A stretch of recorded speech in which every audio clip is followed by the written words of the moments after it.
All right. We should be live. The question is, Like, does anybody have the link? Can anybody tell that we're live? Is anybody watching? Okay, I don't think that is the link because it's wanting me to download VLC. That's correct. All right, let's Is try. there a second link in the YouTube studio? Yeah, it says, here's this. Whoop, Hope it's changing. hold on. Stream settings. Yeah, see, there's the See, stream that, URL. Yeah, that's to pass the stream from Oh, I see. whatever to whatever. Okay. It might be in YouTube Studio. Oh, this is YouTube Studio. Yeah. Share? Share. That's probably Here the one. we There we go. go. That's the one. Here we go. Okay. Edit. Post. Trying again. Edit. Paste. Post. Done. Refresh. There's the link. Had it wrong first. Should be right now. Hey, look at that. All right, now I gotta change the Discord post. One sec. Yeah, technology. This. Okay, I'm gonna edit. I gotta edit. Sorry, everybody. Gotta edit that message real quick. Hey, we got somebody in the chat. Oh, we got people popping in. How's it going? Good to see you. Actually, you see us. I don't see you, but good to have you here. That should work. Boom. Okay. I love in Discord. Hopefully this works. It does not. It does not. That was a nat one on the tech roll. Yeah, when I punched it in, it was like download VLC. So I will say, hold on. Now I got to add it to Patreon too real quick. Edit post. Come on, edit post. uh-oh. We've got someone saying, I should put on pants if you can see me. That's right. Next. No, go pantless. Just shirt. Just a shirt. That's all right. Only if you have unarmored defense. That's right. Save. Okay. Yes, I will say that adding Patreon, and welcome, by the way, to new members who are here from Patreon for the first time. It's made it a little bit more difficult because the one nice thing about, if you're doing YouTube memberships is you can just go live and then make the live link available for members only. Right. But if I've got people wanting to watch that aren't YouTube members, but they're patrons and I want to make it available to them, then I can't do that. And I just have to make it unlisted. And anyways, it took me a second to figure out what the right link was to link to the live once we were going live. So here we are. Here we are. How's the sound? Is it okay? Can you hear? Are we balanced? Can you hear me as well as Dallin? Can you hear Dallin? Is Dallin too quiet as he so often is? Oh, you know what? I need juice. Hold on. All right. I'm not plugged in. Oh no! Don't die! Yeah, I Don't don't die! wanna Midstream. Midstream. I probably have enough battery that it would be okay, but don't want to take chances. All right. Sound is good. Sound is fine. All right. I think we're good. Okay, We got juice on the laptops. dude, How's it been, man? I like the mullet. Okay, so it wasn't supposed to be a mullet, but I'm gonna rock it. Okay, I went to get my haircut. I've been kind of growing it out for a little while, not on purpose. Yeah. Just Sure. it just happens when Sure. you work from home. You don't have Yeah. anybody to impress. I never Yeah. have my camera on, so I have been growing it out for a bit, and I go to get it cut, and I say I want a wolf cut, which is kind of a mullet, Yeah. but a little bit like longer in the front, so it's not so mullety. Uh-huh. And so the guy's like, yeah, my barber's like, I can do that. Gives me the haircut, spins me around, and it's just a mullet. Like, it's not a wolf cut at all. So I pay him, and I'm like, all right, I'm out of here. But you know what? I'm just going to own it. Do it. You need to get a good, I don't know, what's a good, modern country music star? I don't know. We've got Billy Ray in the chat.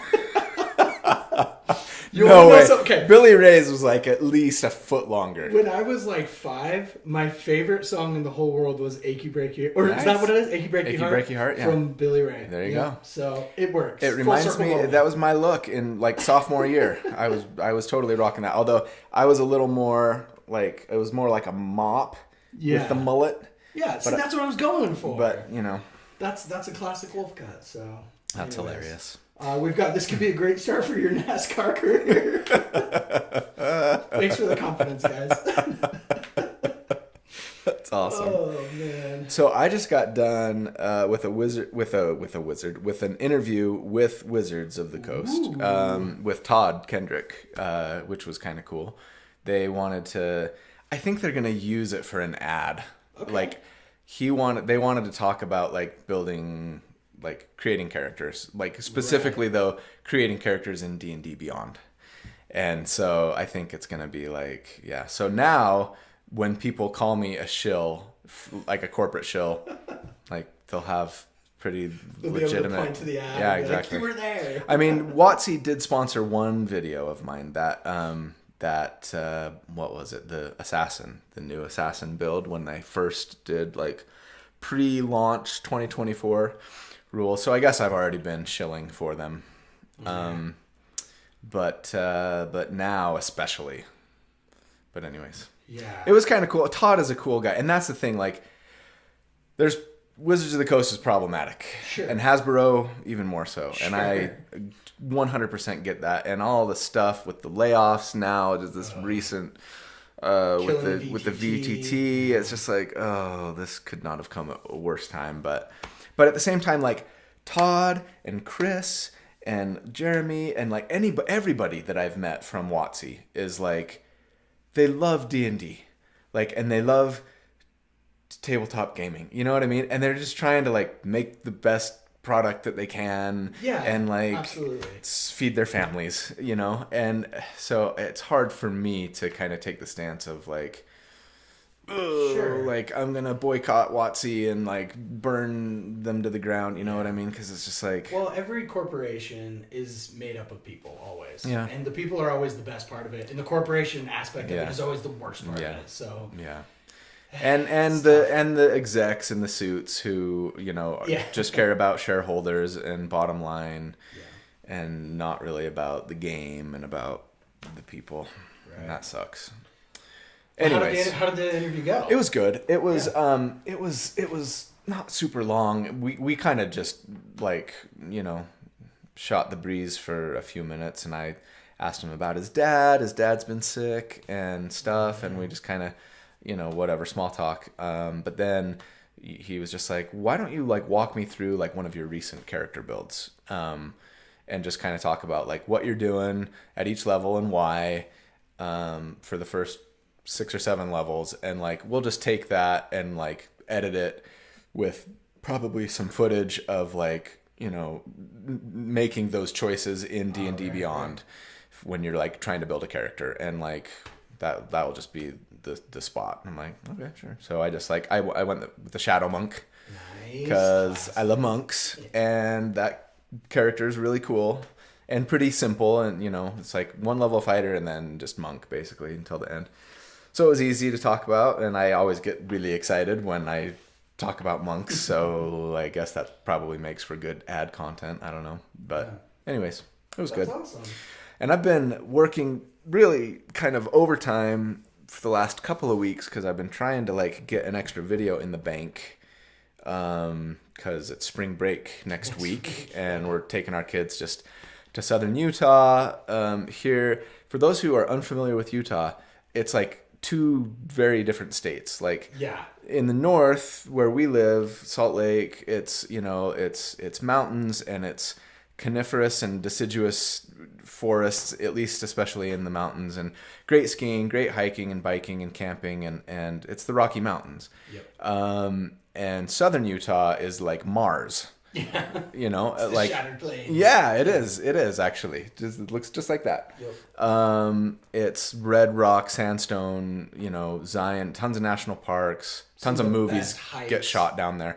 Yeah. I go biking with my buddies every year. We do a mountain bike trip down there. My old high school friends. But my sister has a place down there in St. George, and so we're going down to catch some 10 or 15 degree warmer weather and just hang out for a few days for spring break. So I didn't want to work if I could help it. So I've been trying to get in. So like every week I'm like trying to get a little bit ahead and then a little more ahead and then a little more ahead. And this week I was able to record like 2 videos, like one on Monday and one yesterday. So I can take the week off next week. That's a difficult task. Like it really is. Yeah. Getting 2 videos kind of going at the same time is tough. But it's been good, and it's been fun actually. Oh man, I'm excited for you guys to do to watch the one that I just recorded yesterday. It was that tank video, and some of you were helping in the comments with like naming it and helping me kind of rethink, you know, how I'm going to crunch numbers for tanks. And I decided to not only to like. So with the tank builds, right, I always like pit the character against like a hypothetical like dragon and then like a kind of a typical fight and stuff. But when I first did it years and years ago, the first tank build that I did, I was just like, well, I'll just make like a moderate difficulty encounter. Sure. And, you know, for a party of 4. And I was still pretty new to 5e, relatively new anyways. Right. We'd probably only been playing for a couple, 3 years, and I was into the mechanics, but especially for like dealing damage, not necessarily. Like and I didn't know like how you or Corey were like crafting, you know what I mean, your encounters and trying to make them difficult or whatever. And I think moderate and difficulty encounter, especially like on an optimized character, it's just not. It's not very difficult. You want to know the truth of how I did encounters for you guys? I made it go all the way to deadly and then added 2 more monsters. That's always how I would do it. Because I was like, Colby's going to kill the deadly, and then I'll add the 2 for everybody else. That's funny. So this time I'm like, all right, we're gonna use the new monster manual, monsters. Nice. We need to use the new Dungeon Master's Guide, like for encounter building, and just those things alone, I think, like ramp up the difficulty. Yeah. But then I was like, and I can't do moderate. Like we got to go deadly. So we're gonna do high difficulty. Yes. Like let's see if these things can really survive like a tougher fight. You know what I mean? And that was really fun to see, both because the tank that I built, which you will appreciate the name, it's being called the the Full Metal Abjurist. Yes, it's so good. And Nalian, I hope I pronounced that right, came up with that. And once they put that in the chat, everyone was like, oh, like okay, it's over. Anyways, that character ends up doing fairly well still against the fights, but when I had to recrunch the numbers for the only other tank build that I've done to date so far for 2024, which was the World Tree Barbarian, I'm like, okay, you know, if we're going to do 2024, we got to be able to compare these tank builds to each other. And so I recrunched the numbers for the World Tree Barbarian, and they did not do so well. Oh no. Like, they were going down, like sometimes round 3. Like in a 4 combat encounter, but I was like so happy about that. I was like, yes, like okay, good. Like now you have like a real solid this is where they fall off. So this is that's the line now. To be fair, that World Tree Barbarian, I called him a tank build, and they were pretty tanky. I mean, barbarians just kind of always are naturally, but you know, they were attacking recklessly every round, so the enemy was getting advantage on them. They didn't have a really great AC. They didn't have any spells to like be casting shield or anything like that, and so you know, it didn't surprise me too much, but I was still just like, oh like, shoot, like they're gone. But I mean, I was going all out, like with the dragon fights in the past. I've only been doing like claw, like just their attacks, like 2 claw attacks and a bite. This time I was like, you are in the dragon's lair. They're getting 4 legendary actions, and every single one of them are going against you, plus their breath weapon, like once in a combat encounter. like let's really see, like, if you're really going to be fighting an ancient green dragon in their lair, which what we were doing at level 17, like I want to know if this thing can stay alive, you know. Anyway, so it was fun. I think we have a lot of questions. We do have a lot of questions. I should stop blathering. Let's get to them. We've got probably more than I think we've ever had from Discord, so that's okay. cool. Meaning that because of my tendency to drone, we might not get to all of them. So it's always good to have some carryovers, and we'll have some carryovers for next time. All right. So we've got a question from Lazarus. Ooh. Back from the dead, if you were allowed to make any feat and have it implemented in 5e, what would you try to make? And also, do you remember who your first D&D character ever was? First D&D character ever was named Magus. After, I was in 7th grade and in love with Dragonlance. So there's a character, Magus, from that Dragonlance series. From, I think it was The Legend of Huma. It was anyways. And they were a magic user, a wizard, essentially. And I loved them. And I thought of my friends as just plebeians that were just brainless. And he was very intelligent and could solve all of the puzzles. And I loved casting Fireball and Lightning Bolt and polymorph. I would polymorph myself into a Hydra, which you could do back in AD&D days. And you would get a number of heads equal to your character level. Dang. On the Hydra. So I would be like a 7-headed Hydra. So cool. And just wreck stuff. It was fun. Gosh, if I could make a feat, what would it be? Some of these questions I am not very good at, like thinking on the fly. I mean, yeah, I feel like it would be. Part of me wants to, like, my tendency is to like go for something overpowered, and then I go, or to make like a really good Gish, and it's like, Gishes are already like really probably too powerful, but like I still want to, you know what I mean? Like what if, I don't know, or like make it a little bit easier to pilfer something from another class that I really like. Ooh, yeah. But again, then, you know, people would be like, no, like straight classing should be more viable, or like don't steal, you know, the things that make a character cool and just let everybody have access to it. So now I'm torn. I don't know, something that lets monks make more attacks every round. There you go. That's my easy answer. I have to think about that. Okay, we've got Hafunk says, what are your thoughts on the 2024 changes veering more in the direction of a more tactical, rules-heavy game? You know, I mean, I feel like what 2024 probably has done, and maybe this is what they're getting at, is kind of encourage like coming together on combat, right? And like well, I guess being more tactical, but like not just individually, but as a team, right? You do this and I'll do this, and then together, like the synergy is going to be equal to you know, more than the sum of its parts. And I love that. I do. The problem is not everybody necessarily plays that way, nor wants to, as I have countless times experienced firsthand.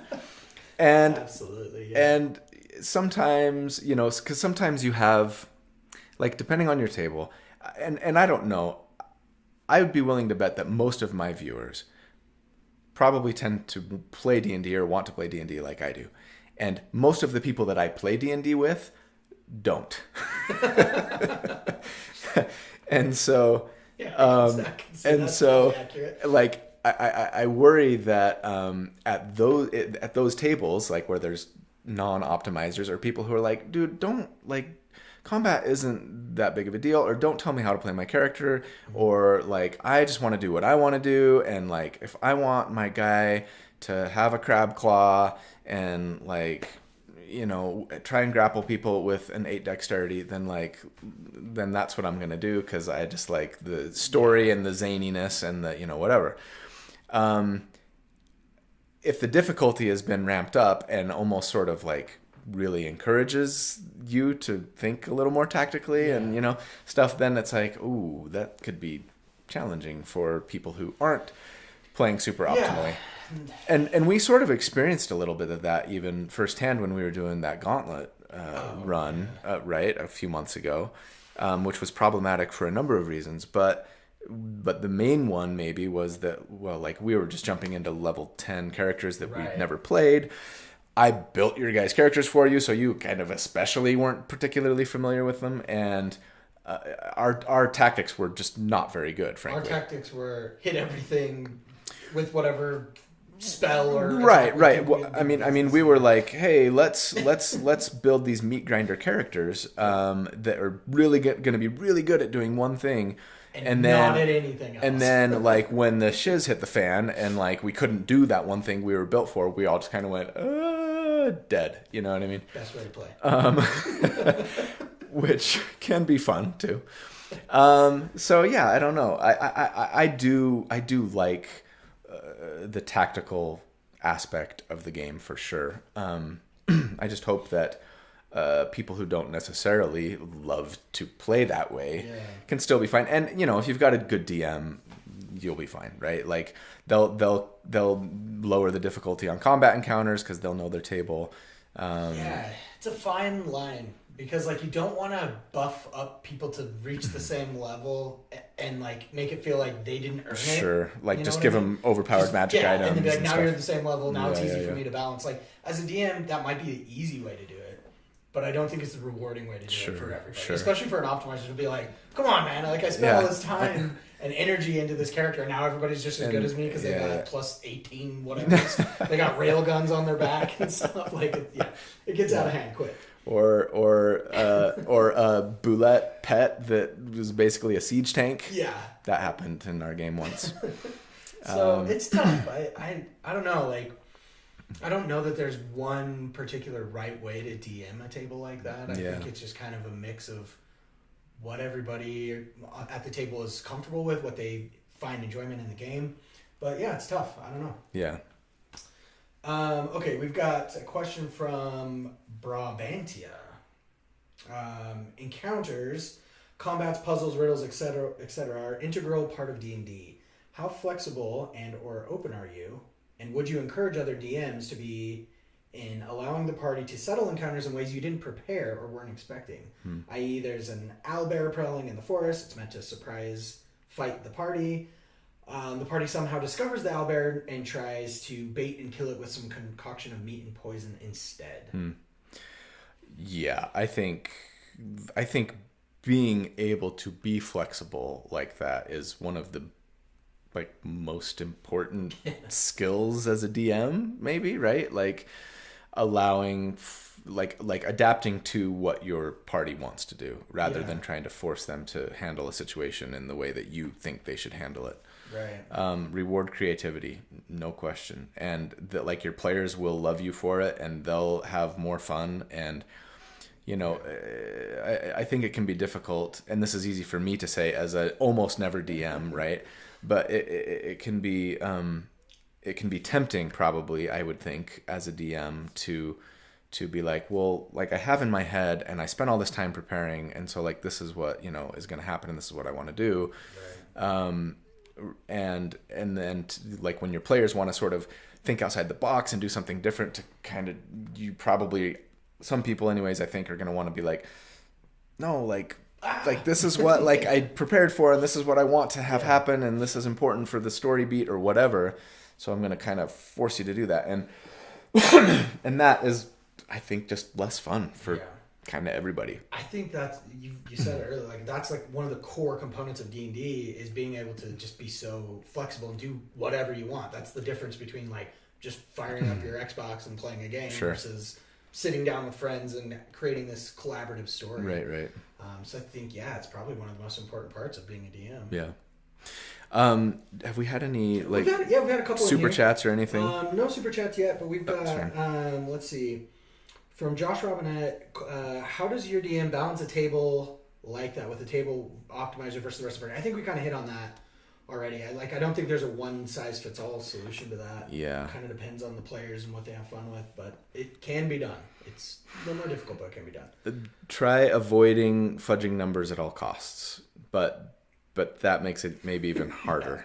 I'd say prepare a combat encounter that has both deadly and maybe like one slide of it, and if it starts getting crazy, maybe somebody takes off to go get reinforcements if they need it, or maybe somebody runs away to even the odds a little bit. I don't know.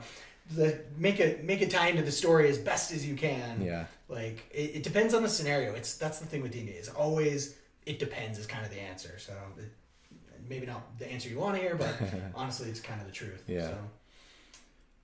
We've got a question from Shatterby, which is an awesome name. Building your character and then adapting your build is important. Some would argue adapting your build as you go, even if you have a plan, might be more important. Since you took part in the Gauntlet, what would you say that you've learned from that experience? And why is every character from now on packing dark vision and daylight?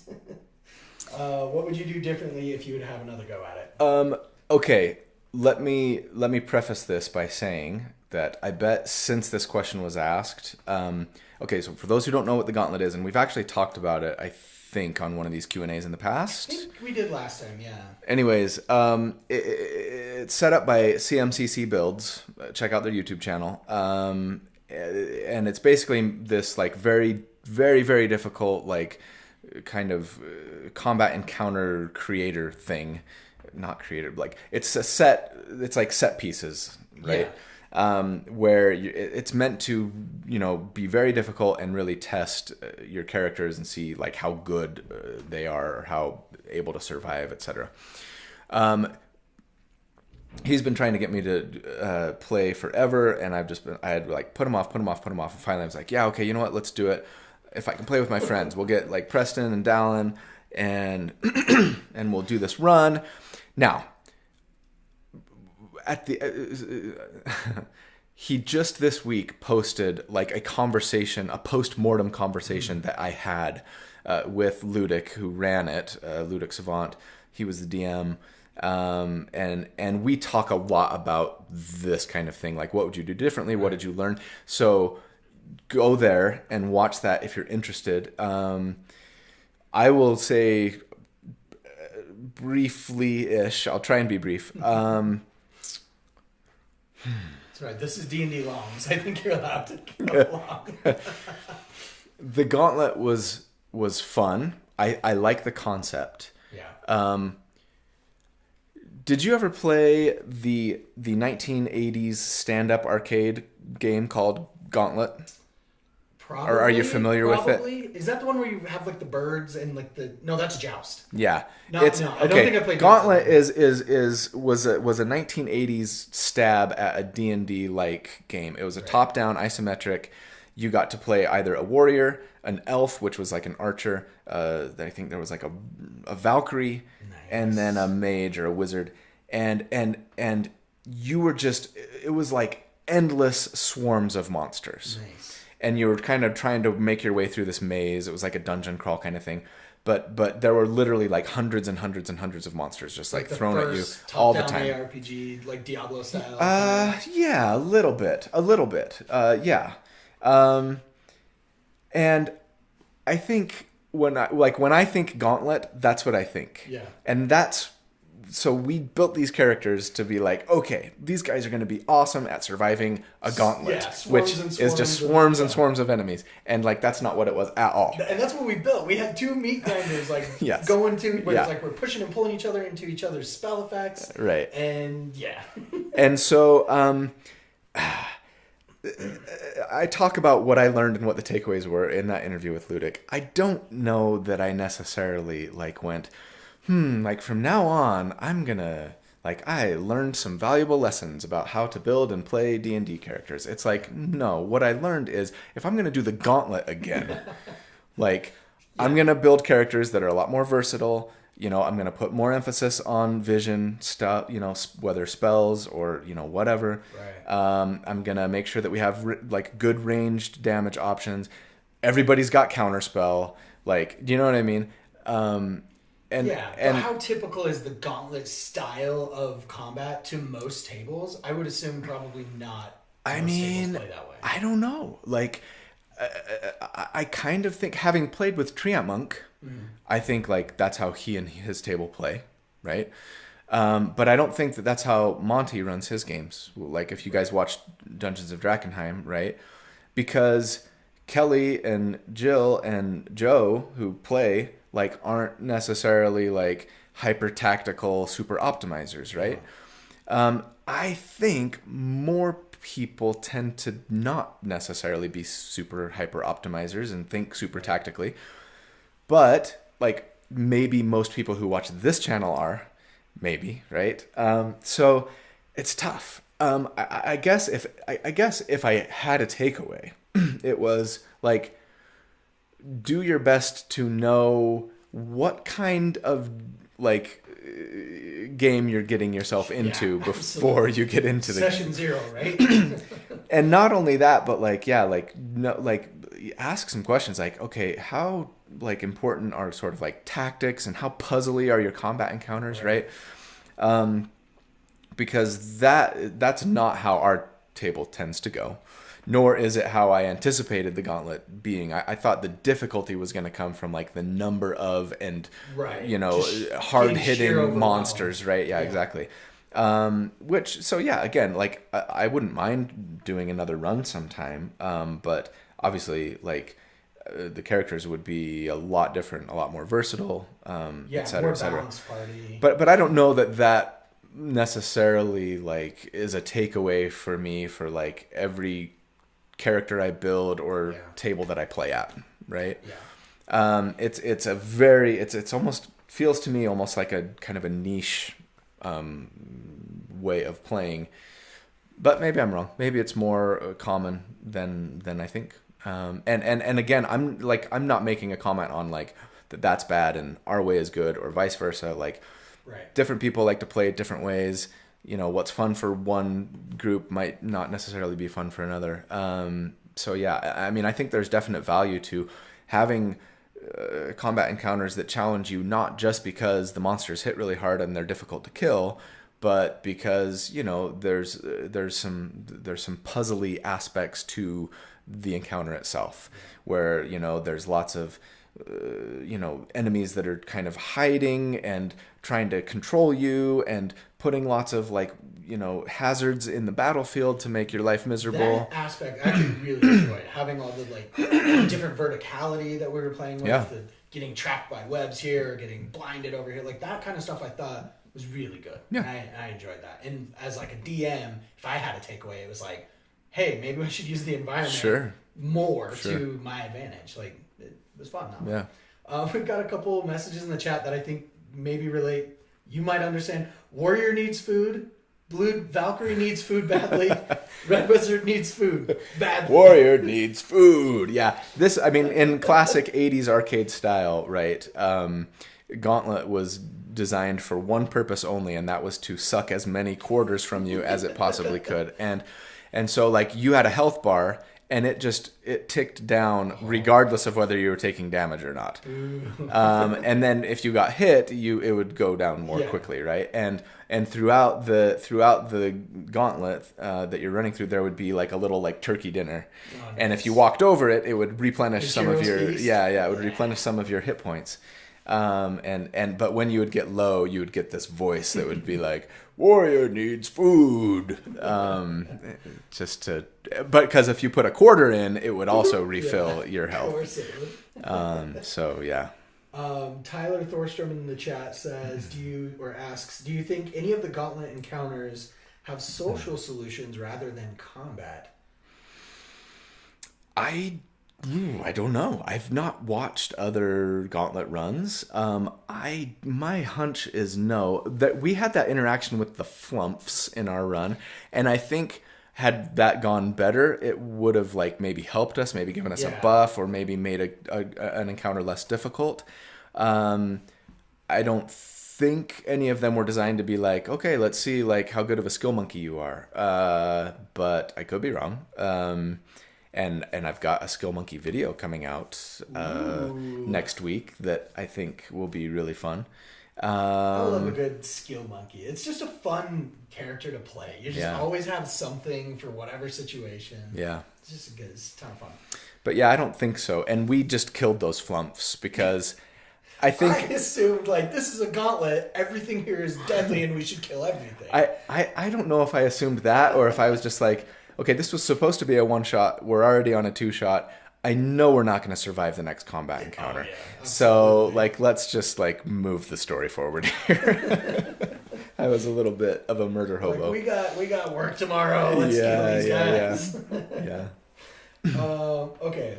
Zinbo24 from Discord says, how often do you take inspiration from your Discord server's build ideas, if any at all? Yeah.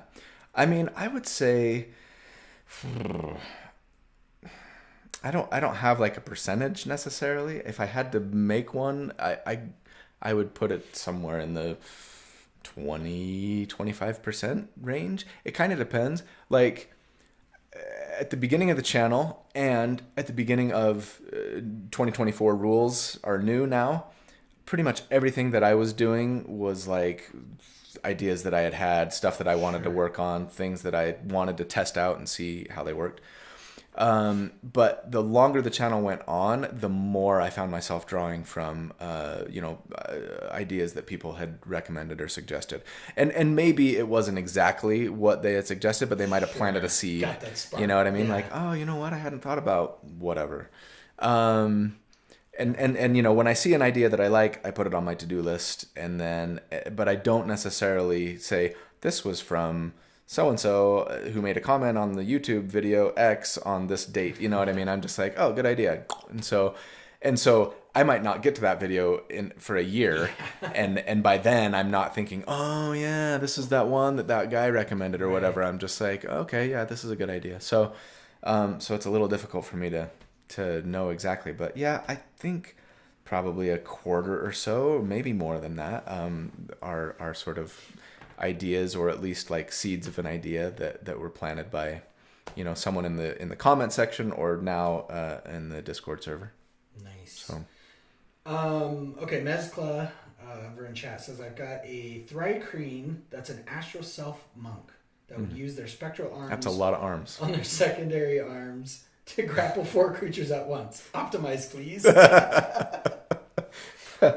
I really like Astral Self monks. I'm gonna have to try and give them a 2024 treatment. That's something I have on my to-do list. Excuse me. I hesitate a little bit to overuse those.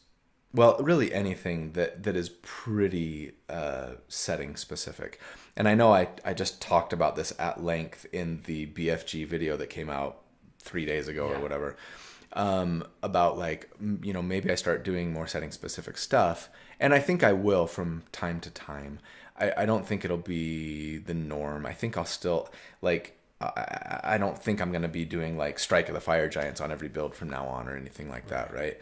And I don't even know if I'm still ever going to use the Strixhaven backgrounds where they're just giving spells. Like, it's just, even though I know that most people who watch my channel anyways, based on poll results, are able to use, like, at the very least, official D&D content, even if it's setting specific. But I also am pretty sure that, like, for most people, they still got to approve that with the DM, right? Yeah. And there's just going to be a lot of DMs out there who are going to be like, I don't want, like, an alien bug race in my game, you know what I mean, or whatever. And frankly, there's probably a lot of players who don't want to play an alien bug race either, you know what I mean? I know I don't, even though technically or mechanically there's a lot of advantages to doing so. Now, that's not to say that, like, I don't still make stuff that, like, I don't necessarily want to play, because, you know, the channel and the builds are kind of for everybody, and they're theory crafty and sort of thought experiments too. Anyways, so yeah, I'll have to put that on my to-do list. But also, though this question wasn't asked, I don't know that I'm necessarily going to be like pulling from setting specific stuff like all the time now, because that's clearly like the best option. I think people would get annoyed if I were to do that. And I think I would get annoyed actually, but yeah, anyways. As a follow-up, I made a Thri-kreen artillerist, and 4 guns was wicked cool. That did sound pretty cool. Yeah, that's a lot of guns. Okay, we've got a question from Lou over in Discord. Out of the builds you've made so far for 2024, which ones do you think are the strongest overall and most fun? Kind of like you did for your Colby Awards. I'm planning on doing the Colby Awards again. I think that's going to be a yearly thing. Just around the anniversary of my channel, which comes in August. And just take a look back on like just this year's builds, right? So when I do it in August, it will be just for, the 2024 stuff. What's the most powerful? Gosh, obviously that's going to depend on what you're trying to build for. And do we mean like sort of most well-rounded or hardest hitting? The BFG that just came out this week is a front runner, I think, at least because they were doing so much damage, like in tier 1 and tier 2 especially. They were basically beating out everybody, and it wasn't even close at tier 2. At level 9 they were killing everybody. And they're a pure martial, which is unheard of. Almost, you know what I mean? Martial caster divide. Yeah. Right? And now they did kind of taper off as they got older, as tends to be the case with martials. They just don't scale as well as I think they should. But especially since most of us play tier 1 and tier 2 and often not beyond, I think they're a front runner. Also, I think I am pleasantly surprised at how well that first 2024 build I did, the Pact of the Blade Warlock, is holding up. I can't really beat it unless I'm using Conjure Minor Elementals, which feels like cheating, so it doesn't count. So yeah, if the gloves are off, well then it's the Blade Singer. But otherwise, right, sure. That Pact of the Blade Warlock was really good. And then, you've got characters that are just like the Eldritch Knight, the sword and board, which was actually a stick. It was one of my favorites because like they did really, really good damage, and they were using a shield. They were really hard to kill. And they had a little bit of spell casting, so there's some utility there. Like they were just pretty well rounded and versatile. Yeah, those are kind of the ones that come to mind maybe the most, I suppose. Yaned in the chat says the BFG's issue is just how limited his resources are. In parentheses, Fire Strike. Yes, but at the same time, like, you got to think, okay, they a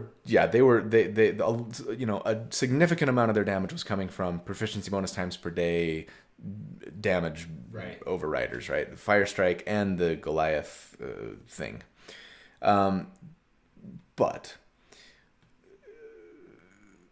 at the same time, like, I do builds for, let's say, a Blade Singer or Valor Bard, and when I'm crunching numbers, like, I'm probably concentrating on like their best spell, and they probably only have one of those spell slots per day, right? And without that, like, their damage would be significantly less too. So to me, it doesn't feel like I'm sort of overselling the thing, especially because a lot of tables only have one combat encounter a day, maybe 2. Most of the time, I get that, sometimes you might be in a dungeon crawl and it'll change, but as far as I can tell, like, the vast majority of tables are having 1 or 2 combat encounters a day or less. And so, having a limited resource that, you can definitely do this much damage for 1 combat encounter. If you have a second, you might see a little reduction in that, but you could say that for almost all of my builds. And, maybe that's a flaw in the build. I don't know. But aside from, things like the all day, build the new baseline, right, which was intentionally designed to use no resources, then, yeah, I mean, I don't know. So I think that there's still, like, well ahead of most builds, especially at tier 1 and tier 2. Even if if all of my builds had 2 combat encounters a day, I think they would still be ahead of everybody at tier 1 and tier 2. I could be wrong, but I'm pretty sure. McDeezy in the chat asks, what subclasses do you two want to see ported forward to the 2024 rules? And I think we've sort of talked about this a little bit. Maybe it was off stream, I can't remember. My pick is for sure Arcane Archer or Samurai, because I feel like those two need more love and complete rework to just get them up to snuff. I say Arcane Archer. I really like Arcane Archer. That would be up there for me. I'm trying to think if there's like, I mean, we've kind of been talking about it, so I guess it's at the top of mind. But I'd say bring on an Astral Self Monk. I don't know that we need a lot more wizard subclasses. Like all of those, like every single school of magic subclass for wizard felt to me. But then again, I don't play a lot of wizards unless they're gishes, so maybe that's just me. Yeah. Shadow Sorcerer could use like some nice rework. You got to bring the Genie Warlock so that I can make a Genie Warlock Paladin, Paladin Genie, Genie Paladin Warlock. This is totally off topic, but there is this anime that made me think of you. So there's this anime called Shangri-La Frontier, and one of the things the character has is this ability to transport himself into his inventory to like avoid getting hurt or whatever. Okay, nice. Like pop out and attack. Yeah. I'm like, this It's is Genie Lock. Genie Totally. Metal. Yeah. That was Ceradon. Ceradon. The whole time I was like, this is Ceradon. That's awesome. No, wait, Ceradon wasn't a Genie Lock. It was Aloma. Oh, that's right. Yeah, Aloma. That's right. Yeah. She was a Hexblade. I would say the Swashbuckler Rogue. Ooh, too. Yes. I'm kind of surprised that didn't make it, actually, because that's kind of a quintessential like archetype of a rogue, right? Gotta love that rockish audacity. Yeah. We've got some questions here in chat. Which player 3 tropes, which player 3 tropes from the DMG do you most identify with? Actor, explorer, fighter, instigator, optimizer, problem solver, socializer, or storyteller?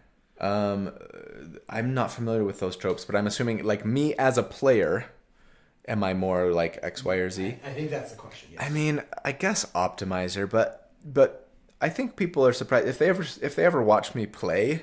Yeah. I hope, anyways, that people are like, oh, he's not just like a murder hobo robot. Like, I actually really like. As much as I love like optimizing my characters for combat, like that's not the thing that I love about playing D&D. Yeah. It's a part of it, no question, but like the best part is in the character play and the storytelling and the banter between characters. Dude, now I'm like jonesing to play D&D. We haven't played forever. I was just thinking about, there's a question here. All right, let me get to it. David Mass, are any of your one-shots plays available online to watch? Oh, yeah. And it made me think, we need to just film a one-shot and throw it up. Yeah. And just, here's just some fun, maybe a level 20 romp through some crazy beast in the monster manual. I don't know. If you look in the shorts and miscellaneous playlist, you'll see, like, I used to do like a little one shot anytime we'd hit like a significant milestone in subscribers. So early in the channel, like 5,000, 10,000. And we would like celebrate with a one shot. And sometimes it was PvP. Sometimes it was like a gauntlet style. I got to be careful to use that word now because it does not mean what I think it means. It was just an arena where we were fighting a bunch of enemies. And they were fun. But also for a longer format, there's the Tales of Aneria channel, if you're not familiar with it. Aneria, Aneria, where we played for a year and a half in a campaign. How long did that run before we stopped? About a year and a half. I think that's about and that was fun. And that was some good. There were some good role play moments there. Yeah, it was a good But time. yeah. We've got a question in the chat from Lou. Speaking of Arcane Archer, does it get any better or worse using it with 2024 rules? I mean, 2024 fighter around it. Like the quick answer is better because fighters are better in 2024. I don't know. I'd have to think about how I might build one now just using the 2014 subclass because they still have the same problems that they always had. But I mean, you get weapon masteries now. There's just, a few more little things that you can do. You're still going to want to find ways to like push your enemies probably if you're trying to optimize damage, but there's plenty of ways to do that. So yeah, I think better. I don't know if significantly better, but I think better. Nice. Okay, from Wolfstar in Discord. What are your thoughts on the Adept and Initiate feats in Tasha's as 2024 feats?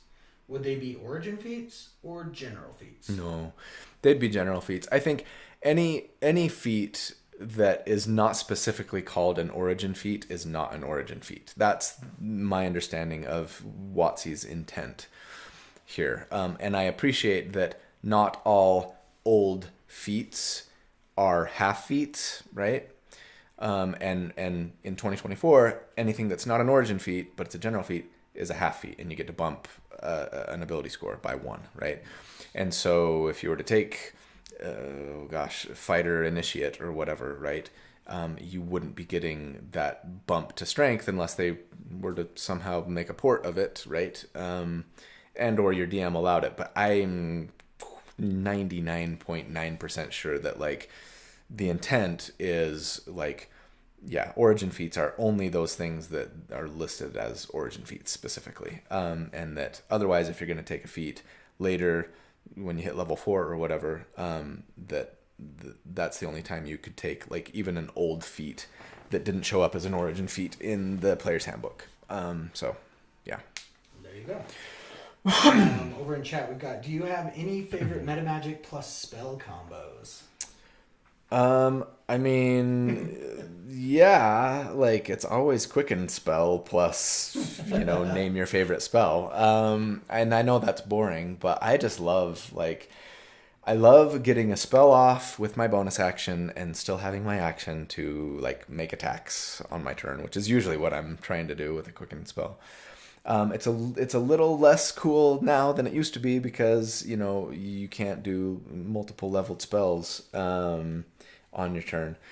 But the new meta magics are so great. Like the meta magic in 2024, almost every meta magic got buffed except Twin Spell.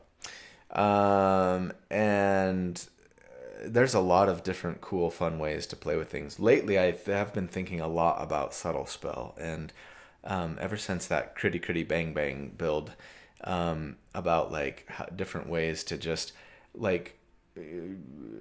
bless your party, for example, before combat started or whatever. And some people might think that cheesy, but maybe especially if it's not an overt, I'm casting a spell now, and you can tell because there's fire coming out of my hands. You know what I mean? It seems like a kind of a nice subtle way to be like, all right, guys, stuff's about to go down. Yeah. I'm going to haste myself. And now, when I jump you, I'm already going to be making 3 attacks a turn or whatever, right? Yeah, those are kind of my favorites, and Quicken Spell too, because it's just so good. Solid. We've got Sylvie's Forever asking anything from UA that never made it to print that you'd like to see in the 2024 years. I'm trying to remember. Andor had a version of himself that only existed in UA and got nerfed when it came out. I'm trying to remember what it was. It had to do with the runes, I believe. But he was stronger with the UA version. Oh, it was a Rune Knight. Yeah. It was the Rune Knight, and it did get out of UA. It's just that it got nerfed. They nerfed it. When you said Andor, I was thinking Star Wars. Oh, and I'm like, what are you talking about? Anders, not Andor. I got Star Wars on the brain, I guess. Yeah. I don't know. Yes. And that actually, now having said that, that's a subclass that I would love to see in 2024 is the Rune Knight. I love the Rune Knight. You know what? I don't know that there is, because since I was fairly late to 5e, I mean, we started playing in 2017. Oh. Anyways, it's 18. And I didn't start this channel until 2020, so before that I wasn't really like watching for like Unearthed Arcana stuff. I know that a lot of people are big on the Tunnel Fighter. I don't know much about them. I have a feeling there's probably people in the chat saying Tunnel Fighter, because that's supposedly really cool. But I don't know that there are any that I can think of off the top of my head that I'm like, oh yeah, I wish that would have made it out of Unearthed Arcana. Yeah. Sorry, that's a boring answer. Well, there you go. Another question from Shatterby over on the Discord. Which class would you say is the second strongest now? Since most people think either Wizard or Sorcerer is the strongest class, and I think you personally lean towards the Sorcerer. Yeah. Speaking of Sorcerers, which Sorcerer is thematically your favorite? So who comes out second? I mean, I guess I would say Sorcerer first, Wizard second, probably. But assuming that you mean if Sorcerer and Wizard are the best, who's the second best? I think it's still probably a full caster. I mean, again, it kind of depends on what you're trying to accomplish, right? Paladins are still up there for sure, but like it's tough to beat Bard, I think, and Warlock. Both are really good.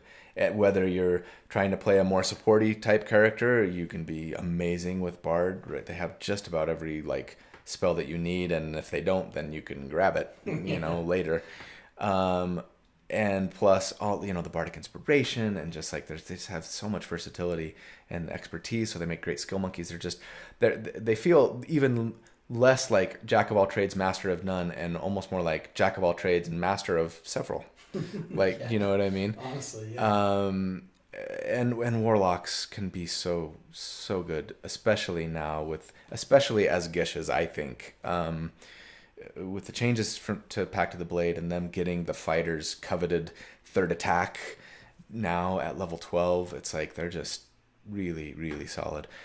Favorite subclass of Sorcerer is boring. It's the dragon. It's the dragon sorcerer.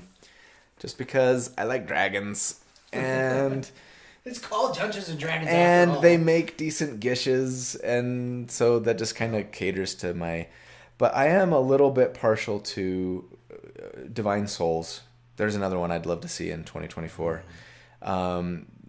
Divine Souls are awesome, and it's not wild magic.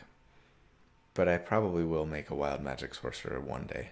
We've got like an in the actual- chat, Wild Magic Sorcerer in 2024 is so sick. I know they are, and Chris just put out a video on them recently. And I have on my to-do list, like, if I were to build a wild magic sorcerer, like, how would I do it? Yeah. It's gonna be tough to stick in a spreadsheet, but so is the skill monkey, and I did that. So Great to play, probably hard to quantify. I do think I say that a little tongue in cheek. I'm a little bit known, or at least at the beginning of the channel, I used to just whine about like anything sort of like randomized or chaos, right? Like having now been doing this for several years, I kind of look at that and go, that would be fun. It's so half of it is silly, and then the other half is like game-changingly awesome or terrifying. Yeah, and and that's so cool. and there's less terrible stuff now Yeah, than yeah. there used to be. It was almost like a punishment for picking it in the original 5e. Like most of the stuff was going to hurt your party. Yeah. And now it's like there's a solid reason to be a wild magic sorcerer now. Sure. And that's fun. Ancestral Guardian Barbarian, another one I want to see ported over, and the Battle Rager that needs to be good. Actually, make them good. Then I would be happy. Okay, sorry. McEasy says the new Genie Paladin will be very cool, given they add charisma to AC on top of light armor and shield. Yeah. That's insane. They to me they were the most powerful thing coming out of that recent Unearthed Arcana. I hope they make it live and don't get too nerfed. But as long as they're balanced-ish. Bacon and Vodka asks, what do you think about the Purple Dragon? Now I'm hungry and that's thirsty. Your breakfast. Bacon and Vodka, the breakfast of champions or whatever. What is that? That's like, it's not Red Bull and vodka. It's just bacon and vodka. Just That's give a me Ron Swanson shot of special. vodka with a piece of bacon in it. Sorry, what was the question? What do you think about the Purple Dragon Knight? Yeah, I think we talked about this. I like them. I do. I know they're kind of a ripoff of the Drake Warden Ranger. And lore-wise, Purple Dragon, Purple Dragon Knights didn't ride purple dragons. They were, I get that, and I understand the complaints a little bit, I think. But I still think they're cool, and I like the idea of having a pet dragon. And so I guess, I'm just the lame, brainless target audience for Wizards of the Coast's, How to Train Your Dragon class. Speaking of brainless target audience, I am not a reader of Wheel of Time at this point, and I've started rewatching the show. And what the heck? Why is it good? What's going on? What's going on with the show? Because after I finished season 1, I was like, sucked. I'm not gonna continue. I mean, and then I heard grumblings and people like, it's good, it's really good. I'm like, all right, I'll give it a try. Season 2 blew me away, and season 3 so far is insane. Oh, you've started 3. Yeah. Okay. It's good. 2, I love in my book, season 1 was like a 4 out of 10. Yeah. Right? Rough. Season 2 was way better, and I think I still probably give it a 6.5. Yeah. Maybe a 7 if I'm feeling generous. Season 3 is it might be an 8.5. It might be a 9 some episodes. It did Red Wedding level, shock, twice in a row, back-to-back episodes. I'm blown away that it's not getting more praise. The thing it feels to me, and sorry for the departure, but this is fantasy, so it is in our wheelhouse. I'm a huge Wheel of Time fan. I've read all of the books twice through, and that's what introduced me to Brandon Sanderson, actually. And I almost borderline hated the first season because of how much of a departure it was from the books, and I tried to just let go of that, and to the extent that I could, the more I was able to enjoy the show. Season 2, kind of the same thing, but they got a little closer and better, and there were some Egwene with the Adam, she was amazing. Oh, so good. There were some really good stuff in season 2, and they started to it felt like they were starting to try and course correct, back to the source material a little bit, right? And season 3 has been a major. It's felt to me, and again, it's not a perfect, retelling of the books, but they've done a lot of work to get back to where they kind of should have been, in my opinion. And it's good, and the acting is really pretty dang good, most of the time. The settings. The cinematography is they've looked at Lord of the Rings and said, let's get back to the basics of travel shots, wide angle, beautiful landscapes. Yeah. So much of that. Yeah. So good. If you're not watching Wheel of Time, you should. Yeah.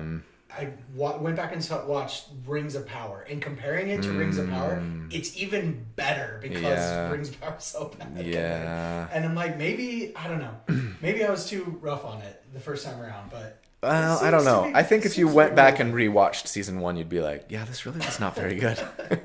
And it's probably because I have no context of the books. I wish that I didn't. Oh, this is cool. This is going in new directions I wasn't expecting. I feel like I would enjoy the series more if I hadn't read the books, for sure. Oh, okay. Sorry. Anyways, after derailing us, what time is it? 5:04. Okay, let's do one or two more. Okay, real quick. Let's go through some of these chats. We've got season 1 was bad from a show perspective and god awful from a book perspective. Apparently the show is good, but I won't watch it. My DM had a campaign based in Darluna. Having read the books, I can't watch it out of principle. QA is an hour long already, so no worries going off topic. And read Aragon if you like fantasy. Like Paulini's Aragon?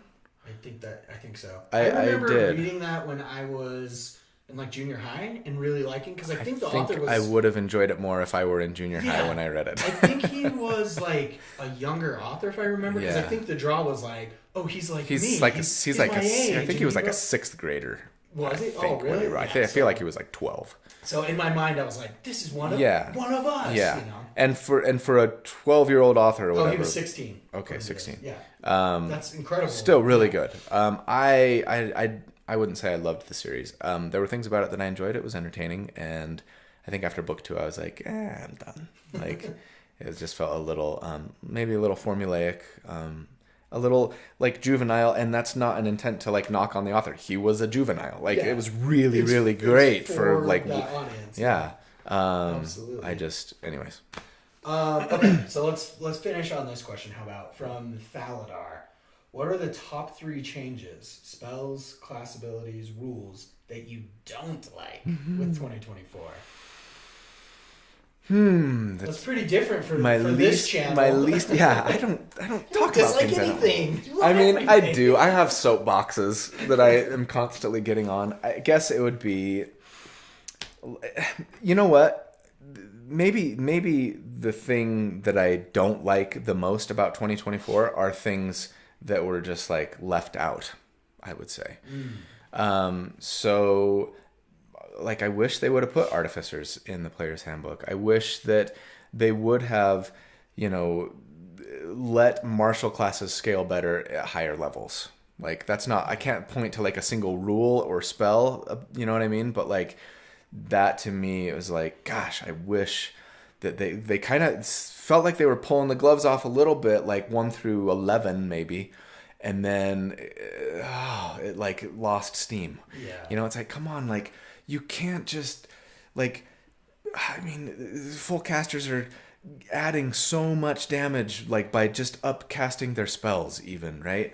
And getting wish. I mean, like, you've got it. Like, you can't just give me like make my damage die go from a D6 to a D8. Like, it's got to be like, like, just let them loose. So that really bothered me. I really don't like that it takes a bonus action to smite. But I'm less annoyed about that than I was initially. There is some freedom almost in kind of going, you know what? I don't need to try and figure out how to weaponize my bonus action now because it's just built in. Yeah, it's just always. But just smite in general. Don't love the bonus action thing. Don't love that it's a spell, because now I can't smite on my raging barbarian, and that upsets me. Yeah, I would be fine with it. Like let it be once per turn. Fine. Like, now it's like sneak attack, right? And it still takes a spell slot. Fine. Just don't make it be a spell that costs a bonus action. I still wish. And maybe I'll just add the ranger stuff. I know it's like not to pile on, but like, the chat is already Ranger is one response. Ranger CME is another one. Of course, Contra Minor Elementals has to be in there. Like, and just if the scaling wasn't so off the charts, I love the idea of Contra Minor Elementals. It just needs to be, the scaling needs to be reined in. But yeah, the rain, and you know what, for me, as far as the ranger goes, it's not that they want you to use Hunter's Mark, it's that they want you to use Hunter's Mark and it becomes penalizing to do so. Yeah. Like, so again, and I've talked about this, but like, to me, the easiest fix is like, at level 6 or 7, maybe it no longer requires a bonus action to transfer. Yeah. And at level 10 or 11, maybe, like, it no longer requires concentration. Or I could see those being flipped. Yeah, but I think I'd do it in that order, maybe. And yeah, and then their capstone sucks. So yeah, the ranger needs, some love and some rework. As long as I've played the game, the ranger has always kind of been the joke. Like, I mean, they got a lot better in Tasha's. In Tasha's Cauldron of Everything, I think the angst was greatly diminished, right? And then it all shifted to the monk. Everyone was like, okay, like, the ranger's no longer the worst class, but this class is the worst. And I was like, I know, but I'm still going to build them anyway. So yeah, I guess those would be the standouts to me. Yeah, I mean, I think those are pretty solid standouts. Yeah. To be fair, that kind of covers everything. All right, what do you think? That was good. Yeah, it was good. That was fun. We have a couple carryover, but we actually cruised through quite a few of those. So All right. good job on keeping them concise. Ish. Yeah, that's always tough. Well, thanks everybody for tuning in. I hope that this worked okay, that the new format is, fine. I guess I'll have to see. I don't know how many people we had log in, if the numbers were significantly reduced by me not being able to just go live and make it available to channel members only. Oh, Chipmunk came in right at the end. Hey. Hey Chris, how's it going? I wish that our countries were still allies. Sad days. Sorry. We want our maple syrup, dang it. I don't want to make this political, so I'll stop there. Yeah. Let's not end on that note. You guys are awesome. Love you. Thanks for all that you do and for your support. And I'll make sure to just, this video is going to stay unlisted, but as long as you have the link to it, you'll be able to watch it. So I'll make a comment in the Discord to that effect. And I'll try and find some time over the next couple of days to go back to the old videos that I've posted previously that were only available to channel members and change that so that they're unlisted, and then maybe get a list of the links to all of them in case people who are just on Patreon want to watch those old Q&As. Give me some time to do that. But if you haven't seen something from me after a few days, feel free to ping me in the Discord. You've been named honorary Canadian by so. Thank you. I would love to move, but I don't know if they'll let me in at this point, frankly. And why would they? Okay, you guys are awesome. Love you. Have a fantastic day. Have a great weekend. And we'll see you soon. Bye. Bye. It's the weekend.